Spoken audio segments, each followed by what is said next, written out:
Good morning, Varenda. I welcome all the MPCS second year students to the online classes. So this is semester 4. The name of the physics paper in semester 4 is Waves and Optics. First class, Waves and Optics. This is your paper. So today we are going to discuss about syllabus of this semester 4. So this is your semester 4, sem 4. So in this class here I am going to discuss about the syllabus in your semester. After that I will start one unit of this semester. So the first unit of this semester paper is waves. Unit 2 is about interference. Third unit is diffraction. Unit 3 is diffraction. And the last unit, that is unit 4, is about polarization. This is your syllabus. This total semester 4, that is waves and optics paper, contains 4 units. First unit is about waves. In this unit we will discuss about how vibrations are produced in a stretched string, how vibrations are produced in a rod. So how waves are produced in string or wire, how waves are produced in a rod. When rod is vibrated, definitely waves will be produced in that rod. So we will discuss types of waves in the vibrated rod and types of waves in a stretched string. So this is completely about waves produced in string and rod. That is why the name of the unit is waves. The second unit of this paper, interference. Second, third, fourth. Interference, diffraction, polarization. All the 3 units about light. What are the main phenomena of light? Light suffers reflection. Light exhibits refraction. Light exhibits interference. Light exhibits diffraction. Light exhibits polarization. All the 3 chapters, all the 3 units are related to light. That is why this part is taken as optics part, and the first unit is taken as about waves. That is why the name of the paper is waves and optics. So today here I am going to discuss, here I am going to start the second unit. First of all, I will complete all the 3 units of waves and optics. I will complete interference, diffraction, polarization. That is optics part I will complete initially. After that, finally I will complete waves. So today here I am going to start this interference chapter. I think everyone is familiar with interference at your intermediate level. I want to try to recollect the information which you have studied at your intermediate level. So today here I am going to start this interference unit, that is second unit. So just listen carefully.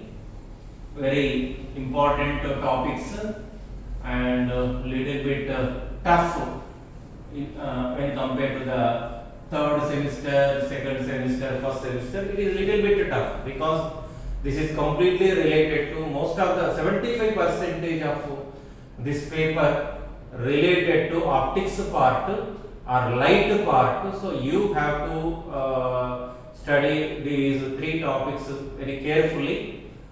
So the first topic of this paper, that is interference. second unit of, this is unit 2 of waves and optics paper, that is interference. See, before going to study of interference, let us consider a particle in the medium. Imagine this medium is filled with air. So I have considered one particle in this medium. Imagine this is the particle in this medium. So one wave is passing through this particle like this. Imagine like this. When a wave is passing through this particle, what happens? The particle will comes in vibrating state. As the wave is passing through the particle of the medium, the particle of the medium comes in vibrating state. Definitely the particle should have some displacement as it is coming in vibrating state, so that it should have some displacement. Imagine instead of one wave, if more than one wave, that is two or more waves are passing through this particle, then what is the displacement of the, what is the resultant displacement of the particle? How do we calculate? When two or more waves are impressed or passing through a particle, then what is the resultant displacement of the particle? How do we calculate resultant displacement of this particle? So that can be calculated by using a principle known as principle of superposition. So this is the principle which explains how the resultant displacement of the particle is calculated. See, imagine the displacement of the first wave be y1, the displacement of the second wave here I am representing by y2. y1 and y2, both the waves are having different displacements. So see, this is imagine this is the one wave and this is the second wave, both are traveling in same direction. As these two waves are passing through this particle, definitely particle comes in vibrating state. So here crest and crest are in same phase.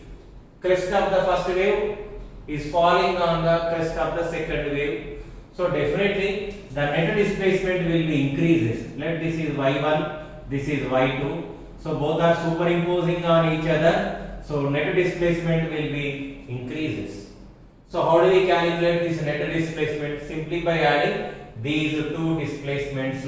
Let this is the displacement of the particle due to single wave. When second wave is absent, imagine like that.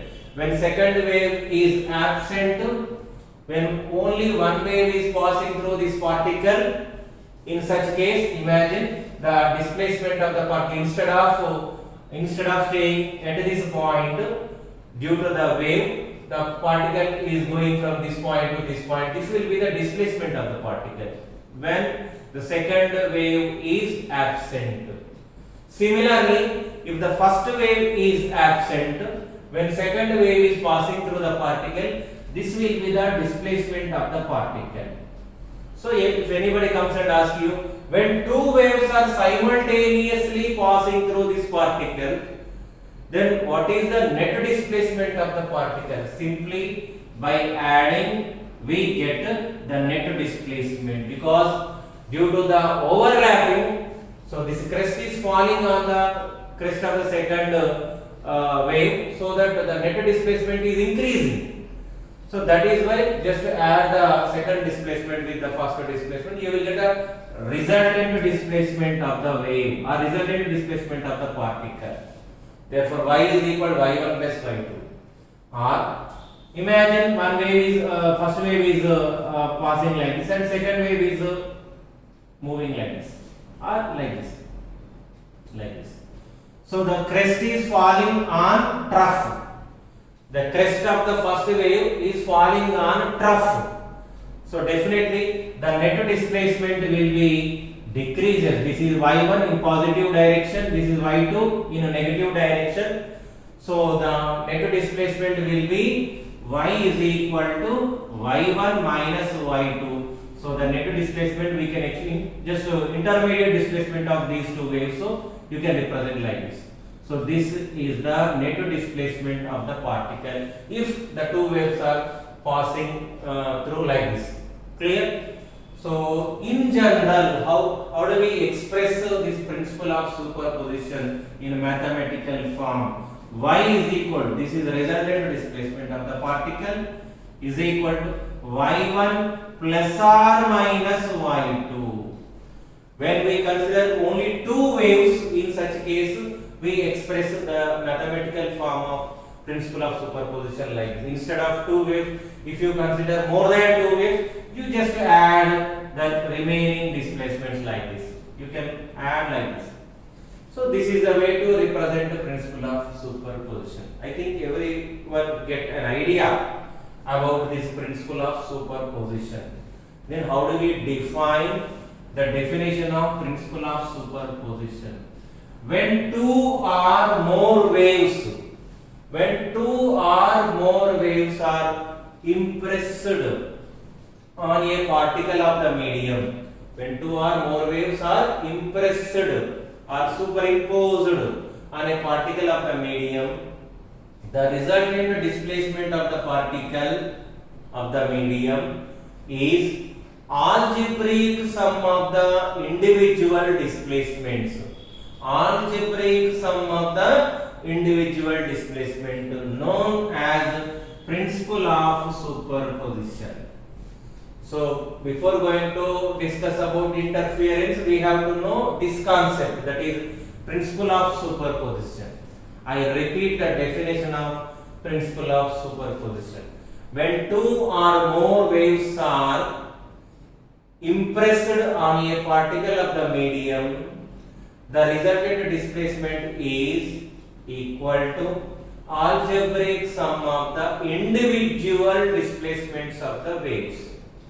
So this is about principle of superposition. Next topic is about interference. Just listen carefully. Interference. So this is our topic actually. This whole unit, interference unit, is divided into two parts. First part is about division of wavefront.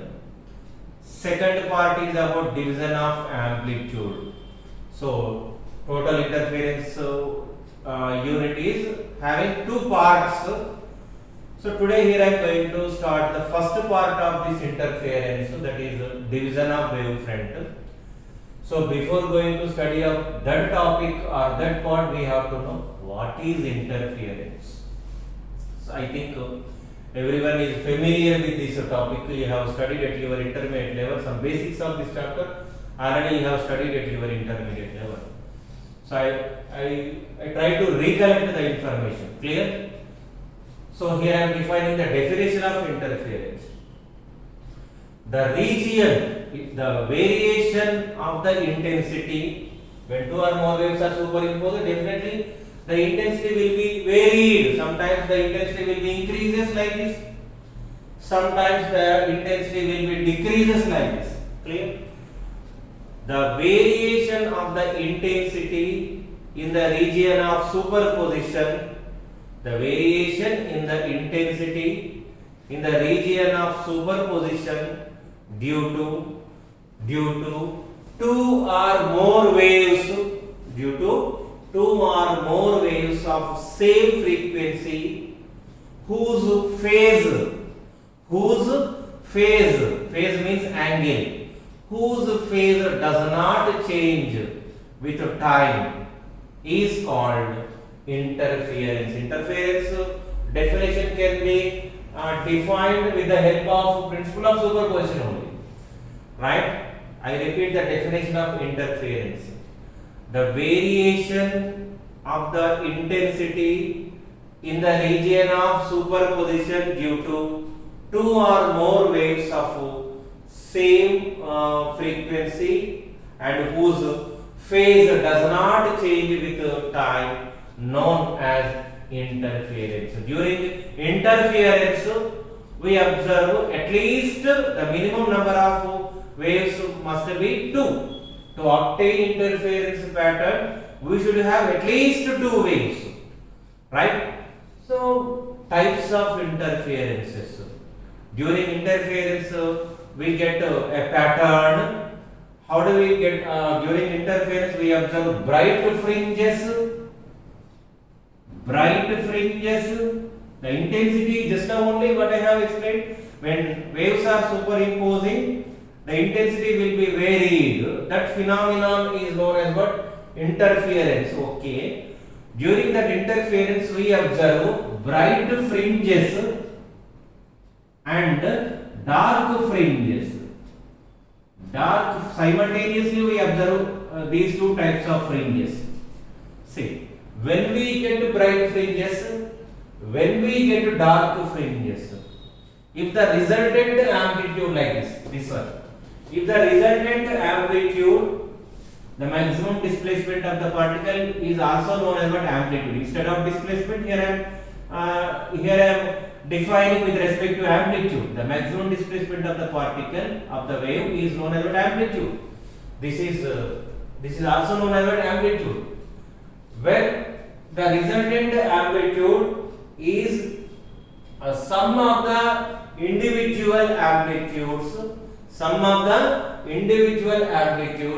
the corresponding interference is known as what?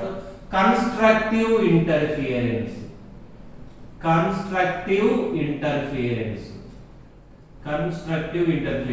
Right? When we get constructive interference, when two waves are superimposed, after superimposition, if we get the resultant amplitude is increasing, in such case the interference is known as what? Constructive interference. So this is the expression for constructive interference. This is having some amplitude and this is having some amplitude. Both are in same direction. Both are in the same phase. There is no phase difference between these two waves. Let this is some A1 amplitude. Let this is A2 amplitude. This wave be second wave and this wave be first wave.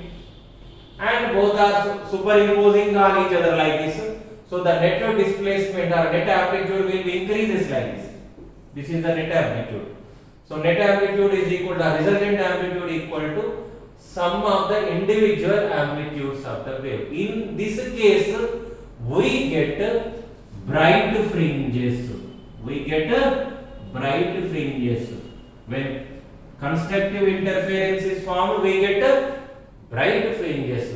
When the resultant amplitude is if you subtract one amplitude from the another amplitude, so we get a dark fringes, right? So if one crest is falling on one trough, in this case we get a dark fringe. The net amplitude will be definitely decreases. This is the resultant amplitude. Clear? Subtract. So one amplitude of the wave is subtracted from the amplitude of the next wave, so that we get a net wave whose intensity will be intermediate between these two waves, right? So during this type of interference is known as what? Distractive interference. So I think everyone gets a clarity about types of interference. When we get bright fringes, due to constructive interference, we get bright fringes. What is constructive interference? When two waves are superimposed, after superimposition, if the net amplitude is increasing, that interference is known as what? Constructive interference. If due to the superimposition, if the net amplitude is decreases, that interference is known as what? Destructive interference. Due to destructive interference, we get a dark fringes. That means what? During interference, we observe bright and dark fringes like this. This is the way to represent interference pattern. Right? Bright and dark fringes are placed equally. The spacing between the successive dark fringes or successive bright fringes are equal. Right? That we will calculate in our continuation topic. This is about the introduction about interference. What is the definition for interference?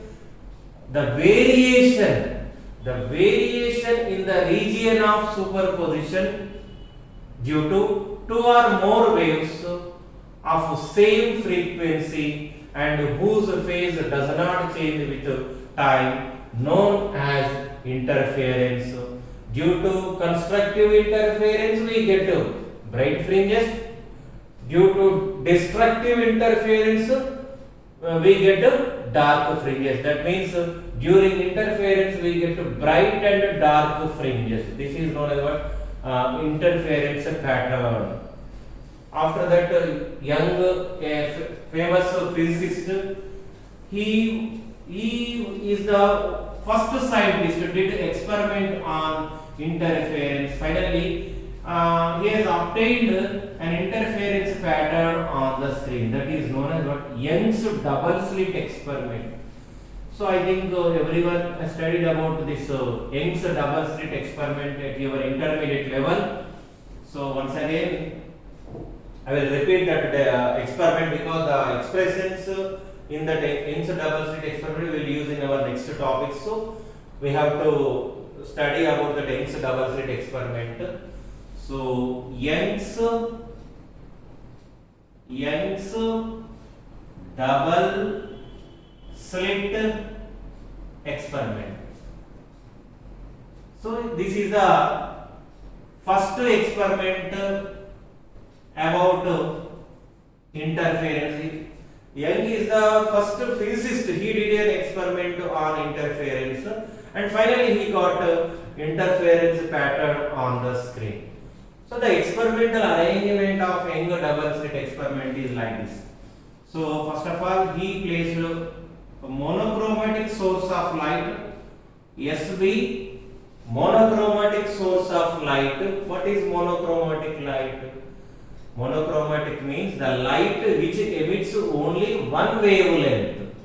The light which emits only single wavelength is known as what? Monochromatic light. Generally, white light consisting of 7 colors, that is not a monochromatic light. Sodium light is the best example for monochromatic light. Sodium light generally emits yellow color light. So that is having only single color light. That is why that is a good example for monochromatic light.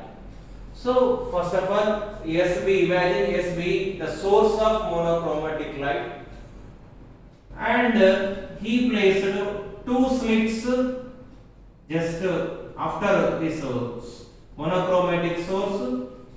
He placed 2 slits like this. Let the name of the alright, this is the center part. This is one slit.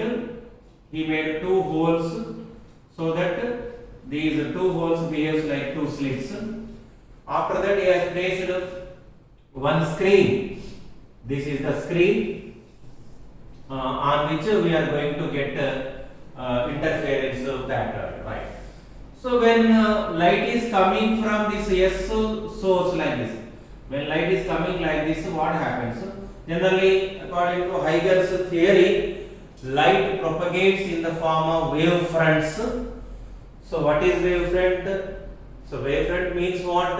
The particles on the wavefront vibrates in same phase. All the particles on this wavefront are in same phase, same angle. So these are wavefronts. They are propagating in forward direction. Finally, these wavefronts are falling on these 2 slits. So what happens when wavefront is falling on these 2 slits? This wavefront will be split into 2 parts like this, right? These 2 parts also propagates in forward direction like this. So like this. Finally, they form interference pattern on the screen. So many wavefronts will come from these 2 slits like this. Finally, they superimpose on each other and forms interference pattern along this screen. Let the name of this screen. This is the screen, and this arrangement is known as slit arrangement, and this is source. Clear? So this is the experimental arrangement of Young double slit experiment. Why it is called as double slit experiment? Because they are having two slits in this experiment. So here I am going to derive an expression for the intensity of light, the resultant intensity of the light on the screen at any point on the screen. See, I want to calculate the intensity of the light at this point. Further, here I am drawing one more diagram. Young calculated the net intensity or resultant intensity of the light due to superimposition on the screen, one expression. Second one is he has calculated the fringe width of the interference pattern. So the distance between the successive dark fringes or successive bright fringes is called fringe width.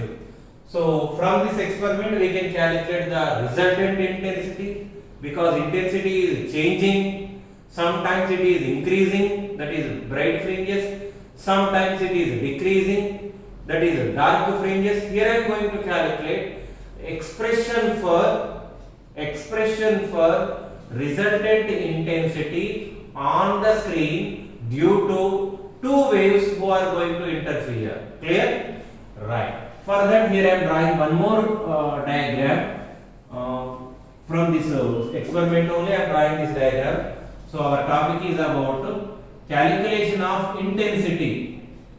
Calculation of resultant intensity. Resultant intensity on the screen. General intensity is represented by capital I. Here I am going to calculate the resultant intensity on the screen at any point. Clear? At any point on the screen. For that, here I am drawing once again the same diagram. This is the source, monochromatic source of light. So it emits monochromatic wave fronts. So this is the arrangement for double slit.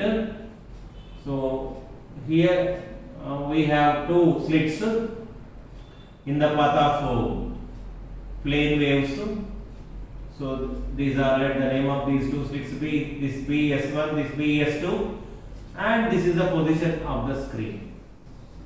So definitely this will be the center point of the screen. Here I want to calculate resultant intensity at this point, because one wave is coming from S1 and second wave is coming from S2, and both are superimposing on each other, both are interfering with each other. So forms a interference fringe at this point. Clear? Along this screen we get bright and dark fringes like this. Right? Here I want to calculate an expression for resultant intensity at this point due to these two waves. That is my aim. So my aim is to calculate an expression for resultant intensity due to these two waves at this point. Because these two waves, imagine these two waves are moving like this. Finally they are interfering on each other and forming a fringe at this point.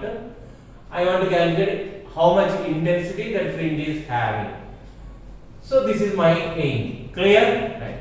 Let us imagine the displacement of the first wave. This be the first wave, this be the second wave. Clear? So the displacement of the first wave, here I am representing by y1. This is y1. y1 is equal to, let the amplitude of the first wave, here I am representing by a1. Imagine both the waves are having different amplitudes but having same frequency, and both the waves are having some phase difference, a constant phase difference. Listen, what is the condition to obtain interference pattern? The two waves who are going to interfere must have same frequency, they must move in same direction. Clear? After that they should have same phase or phase difference equal to 0. So if such conditions, if such cases are obeyed only, then it is possible to obtain interference pattern. Here I am representing the displacement of the first wave as y1 is equal to a1 sin omega t. This is the displacement of the first wave, right? Let the displacement of the second wave be this is second wave, and imagine this wave is having different amplitudes.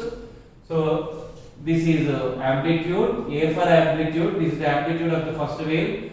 This is the amplitude of the second wave. This wave sine of. So generally angle represents phase. Angle represents phase. So imagine these two waves are having some constant phase difference. Let the phase difference be delta. This is delta. So second wave and first wave are moving like this. What is delta? That is the phase difference between these two waves. So these two waves are maintaining this constant phase difference throughout their motion, and finally they are imposing and forming an interference fringe at this point. Clear? So they are superimposing on each other at this point. I want to calculate what is the resultant displacement at this point due to these two waves. That we calculate by using principle of superposition. When two or more waves are superimposing, if you are going to calculate the resultant displacement, just use principle of superposition, because these two waves are superimposing on each other at this point. That is why here I am using principle of superposition. Since according to principle of superposition, just remember, just now only I have explained about principle of superposition. That is, y is equal to the sum of the individual displacements gives what? The resultant displacement. Let this is equation 2. Let this is equation 3. So we have to substitute equation 1 and 2 in equation 3. We get the resultant displacement at this point. From that expression we calculate the resultant intensity at this point. That topic I will continue in your next class. Until then, bye bye.